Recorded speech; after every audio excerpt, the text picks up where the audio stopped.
Hello बच्चों, welcome back to सीयूडी bye 247। मैं हूं आयुषी मैम और मैं आप सभी लोग का वेलकम करती हूँ एक बहुत ज्यादा इंपॉर्टेंट वीडियो में। अगर आप सीयूडी एग्जाम देने जा रहे हैं और वो है सीयूडी 2023 का तोड़, और वो है क्या, option elimination method.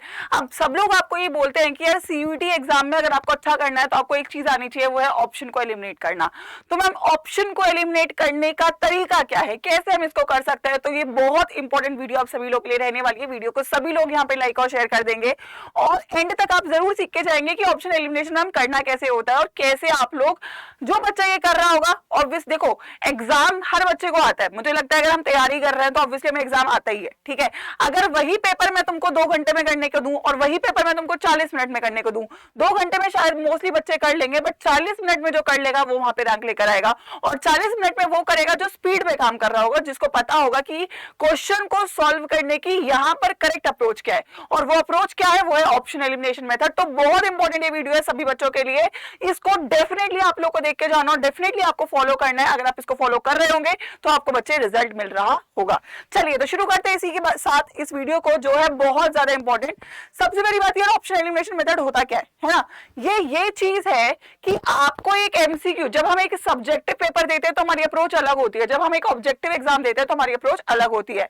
Objective exam में बहुत इंपॉर्टेंट है ये समझना कि आपको 4 ऑप्शन दिए गए हैं, 4 में से एक ऑप्शन सही है, लेकिन जरूरी है कि आप ये समझिए कौन से ऑप्शन गलत है, क्योंकि जितना जल्दी आप ऑप्शन एलिमिनेट करेंगे उतना जल्दी आप सही आंसर तक पहुंच पा रहे होंगे। और कई बार ये जो टेक्निक है, कई बार ऐसे बहुत क्वेश्चंस होते हैं जिनका आंसर हमें नहीं आता, लेकिन अगर मैं इस टेक्निक के साथ क्वेश्चन को सॉल्व करूं तो मैं उन क्वेश्चंस को भी अक्सर सॉल्व कर सकती हूं जिनकी मुझे पार्शियल नॉलेज है या कभी कभी कोई नॉलेज नहीं है। यानी कि अगर मैं बोलूं, अगर तुक्का भी मारना है कभी कभी, तो तुक्का मारने की भी सही स्ट्रैटेजी यही रहने वाली है, राइट। सो तुक्का मारने की जो निंजा टेक्निक है वो भी यहाँ से आपकी निकल सकती है, ठीक है। चलिए तो शुरू करते हैं यहाँ पे इस चीज को। सबसे पहली बात, इसकी जरूरत क्या है, आई थिंक सभी बच्चों को पता है। आप सभी लोगों को मैंने जैसे कि बोला कि टॉपर वो है जो 40 मिनट में सवाल ज्यादा लगा के आए, और वो वही है जिसको स्पीड से एग्जाम देना आता है, और स्पीड बनती है यहां से, ठीक है। तो attempting more questions is less in less time is the need of the our.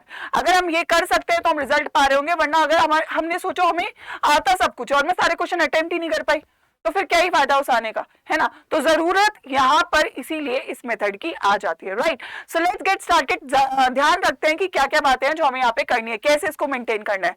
सबसे पहली बात, एक बहुत बेसिक बात है जो मैक्सिमम बच्चे ध्यान नहीं देते हैं, चाहे मैं आपको कितनी बार भी बोलूं ना, आप इसको ध्यान नहीं देते हो।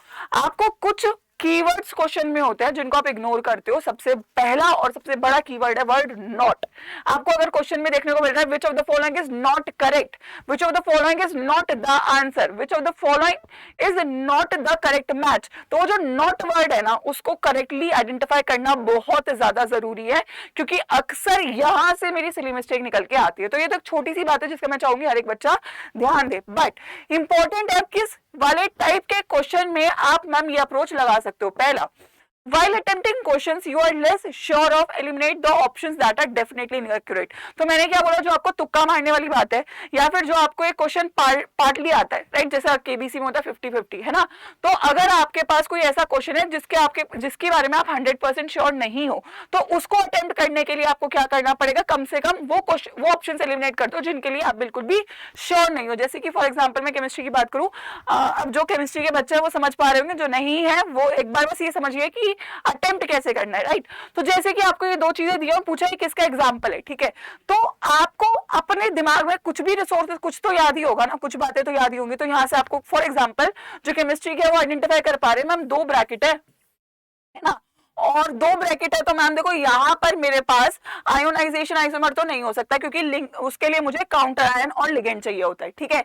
लिंकेज आइसोमेरिज्म एक बार को हो सकता है, ठीक है, एक बार को हो सकता है, और मैम कोऑर्डिनेशन आइसोमर भी मेरा यहाँ पे हो सकता है, ज्योमेट्रिकल नहीं होगा, ठीक है।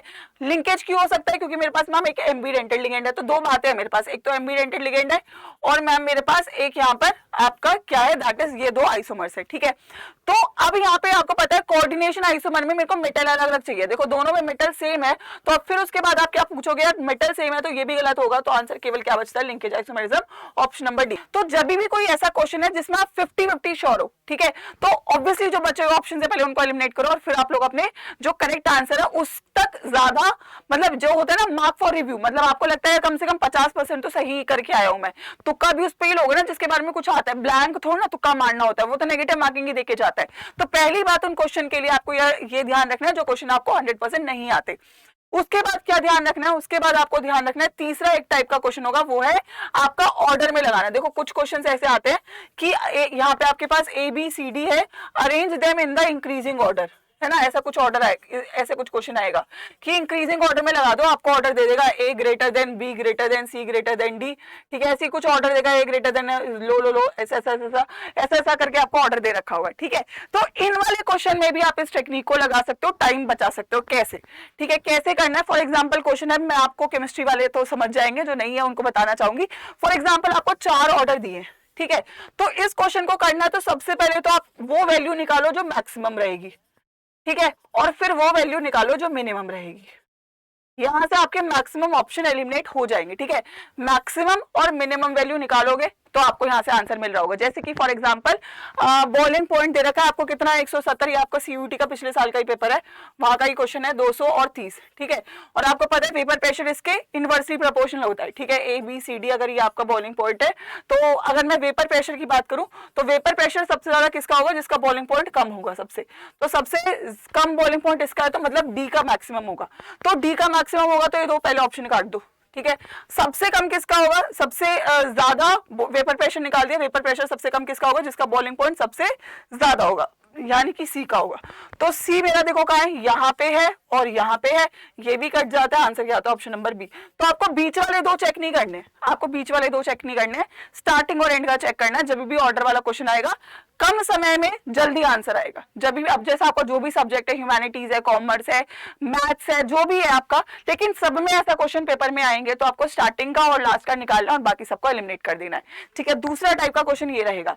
तीसरा रहेगा, यहाँ पे तीसरा रहेगा सबसे इंपॉर्टेंट है, और वो है मैच द फॉलोइंग, क्योंकि मैच द फॉलोइंग में ऑप्शन एलिमिनेशन के क्वेश्चन सबसे ज्यादा पेपर में आप लोगों के आ रहे होंगे, ठीक है। मैच द फॉलोइंग में ध्यान रखना, कुछ ना कुछ तो आपको मैचिंग देगा, ठीक है।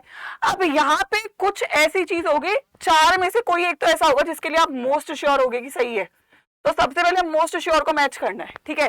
फॉर एग्जांपल जैसे हम बोलूंगे यहाँ पे XCF4 का बी होगा, ठीक है, यानी कि बी का बी होगा, तो बी का बी देखो, बी का 4, बी का 3, बी का 1, ये तीनों ही गलत हो जाते हैं, आंसर केवल ऑप्शन नंबर डी बचता है, आपको बाकी सब चेक ही नहीं करना था, और आंसर सीधा सीधा यहाँ से ऑप्शन नंबर डी निकल कर आप लोगों का आ जाता है। चेक कर ले क्या सही है या नहीं। डी इज XCO3, XCO3 का एक बार चेक करो, XCF4 इज स्क्वायर प्लेनर, और ए का 3 सही है, सारे सही हैं, सारे सही हैं, बिल्कुल सही हैं, सारे सही हैं। तो आपने देखा मैंने 1 सेकंड में इसको सॉल्व किया। तो मैं बोलना क्या चाहती हूँ, जब भी मैच द फॉलोइंग आएगा, जब भी ऑर्डर वाला क्वेश्चन आएगा, ठीक है, जब भी स्टेटमेंट असर्शन आएगा, ठीक है, तो कुछ ये टाइप के क्वेश्चन, और जब भी कोई ऐसा क्वेश्चन है जिसमें आप 50% श्योर हैं, तो इन सारे टाइप के क्वेश्चंस में आप ऑप्शन एलिमिनेशन की टेक्निक लगाओगे तो आप लोग क्वेश्चन को जल्दी सॉल्व कर पा रहे होगे, और जल्दी सॉल्व कर पा रहे होगे तो अपने आंसर तक जरूर जल्दी पहुंचोगे। तो कौन से टाइप के क्वेश्चन में इसको करना है, एक में जिसमें आप 100% श्योर हो, उसके लिए मैंने आपको बताया, स्पेशली मैचिंग के लिए और स्पेशली आपके ऑर्डर वाले क्वेश्चन के लिए। दूसरा इंपॉर्टेंट रहेगा जिन क्वेश्चन में आप 100% श्योर नहीं हो, तो उसमें आप लोग एलिमिनेट करते चलो। देखो आपको एक क्वेश्चन है जिसके बारे में आप श्योर नहीं हो, तो आपको ये तो समझ में आ रहा है ना कि कौन सा आंसर नहीं है। जैसे क्वेश्चन आएगा which of the following statement is true, है ना, एक क्वेश्चन आता है ऐसा, which of the following statement is true, ठीक है। आपको 4 स्टेटमेंट दी हुई है, ठीक है, A B C D, तो क्या करो, रीड करो, यार ये तो फॉल्स है मैम, ये तो मैम फॉल्स है, ठीक है मैम, ये दोनों में डाउट है, तो आपको एक लगेगा यार मैम ये तो 100% फॉल्स है, ठीक है, और फिर क्या बचा, एक ही स्टेटमेंट बची जो ट्रू है, तो ट्रू वाले तक पहुंच जाएंगे। तो जनरली आप लोगों को इस तरीके से क्वेश्चन को अटेम्प्ट करना, और जब आप ऐसे अटेम्प्ट कर रहे होगे तो आप लोगों को रिजल्ट मिल रहा होगा बच्चों, ठीक है। इसके ऊपर पर ये सीखते कैसे, मैम आपने बता दिया, अब मैं इसको अप्लाई कैसे करूं, तो अप्लाई करने का एक ही तरीका है, क्वेश्चन की मल्टीपल प्रैक्टिस। जब मैं आपको यूट्यूब पे भी क्वेश्चन करवाती हूँ तो मैं आपको ऑलरेडी बताती हूँ क्वेश्चन को अटेम्प्ट कैसे करना है। क्वेश्चन डिटेल में सॉल्व करना नहीं है, अभी मुझे केवल ऑप्शन तक पहुंचना है, तो वो सीखने के लिए आपको प्रैक्टिस करने की जरूरत है, मैक्सिमम क्वेश्चन लगाने की जरूरत है, जो आप लोग मेरे साथ कर ही रहे हो, लेकिन साथ में जरूरत है कंसेप्ट बिल्डिंग की भी, ठीक है। तो लास्टली मैं आपको यही बोलूंगी कि प्रैक्टिस करते जाइए, रिवीजन करते जाइए, क्योंकि टाइम बहुत कम है, जितना अच्छा रिवीजन होगा उतना अच्छा प्रैक्टिस होगा, और प्रैक्टिस क्या होता है, सोने पे सुहागा हो जाएगा ऑप्शन एलिमिनेशन मेथड। तुमको आता भी है, तुमने प्रैक्टिस भी करी और तुमको ये भी आता है, तो तुम्हारी स्पीड भी बन गई है, तुम्हें कंसेप्ट भी आता है और तुम्हारे नंबर आने से फिर कोई भी नहीं रोक सकता है, राइट। अब ये उन बच्चों के लिए डूबते का तिनके का सहारा है जिन्होंने पढ़ाई नहीं करी है, लेकिन जिन्होंने पढ़ाई कर रखी है उनके लिए it is cherry on the cake. यानी कि यहाँ से आपको और मतलब क्वेश्चन तो आता ही है, तुम्हें स्पीड भी आ गई है क्वेश्चन लगाने की, ठीक है। तो धीमे धीमे करके इसको प्रैक्टिस करेंगे और ये आप लोग को डेफिनेटली रिजल्ट दिला रहा होगा। अगर सभी बच्चों को यहाँ तक ये बात समझ में आ गई तो वीडियो को जरूर लाइक करेंगे और मुझे बताएंगे कि क्या आप इसको प्रैक्टिस करने वाले हो और इनमें से कौन सी वाली ट्रिक सबसे ज्यादा आपको बढ़िया लगी इन द कमेंट सेक्शन। और इसी के साथ मैं ये लास्ट पे आपको ये बताना चाहूंगी कि देखो प्रैक्टिस करना बहुत इंपॉर्टेंट है और प्रैक्टिस के लिए आप लोग का मैं बोलूंगी प्रतिज्ञा 2.0 बैच है जो अभी भी शुरू हुआ है और ईद की वजह से इस पर 25% का डिस्काउंट है यूजिंग द कोड Y513। और मुझे लगता है कि देखो अपनी तैयारी को 100% करने की बहुत ज्यादा जरूरत है, उसके लिए आप लोगों को प्रतिज्ञा 2.0 बैच में डेफिनेटली इनरोल कर लेना चाहिए। इस बैच में आप लोगों का जो प्राइस है वो 2600 रुपए है। अगर मैं बात करूं इंग्लिश, जीटी और डोमेन का अभी सेल की वजह से कोड लगाने के बाद, और अगर आपको केवल डोमेन का बैच लेना है तो आई थिंक वो 2200 के आसपास है जिसमें इंग्लिश और डोमेन रहेगा। लेकिन इस बैच में सारे सिलेबस की लाइव क्लासेस हैं जिसमें थ्योरी का रिवीजन भी है और प्रैक्टिस भी है और इसमें टेस्ट सीरीज भी इंक्लूडेड है जिसमें एनालिसिस रहेगा। तो टाइम से इस बैच में एनरोल करेंगे, कोड का स्क्रीनशॉट लेंगे, दोनों बैचेस को एनरोल कर लीजिए और ताकि आप लोग की कोई भी तैयारी यहाँ से मिस ना हो। कैसे बैच में एनरोल करना है, नॉर्मली अड्डा 247 की वेबसाइट पे जाइए, ठीक है। आप गूगल सर्च करेंगे, गूगल पे आप लोग यहाँ पे अड्डा 247 की वेबसाइट खोलेंगे, ठीक है। और इस वेबसाइट पे आप ऑल कोर्सेज सेक्शन में सीयूटी पे जाएंगे, सीयूटी सेक्शन में साइंस, आर्ट्स, कॉमर्स जो भी आपकी स्ट्रीम है उसको सिलेक्ट कर लेंगे और यहाँ पे आपके बैचेस हैं। सबसे पहले प्रतिज्ञा 2.0 बैच। प्रतिज्ञा हमारा पुराना बैच है, इस पे बहुत ज्यादा डिस्काउंट है। तो ये बैच अगर आप मतलब इसमें काफी क्लासेस हो गई हैं तो उनको आप रिकॉर्डेड देख सकते हो। अगर आपका फाइनेंशियल इशू है तो आप प्रतिज्ञा बैच इनरोल कर लो, कोड Y513 लगाओगे, डिस्काउंट मिल जाएगा।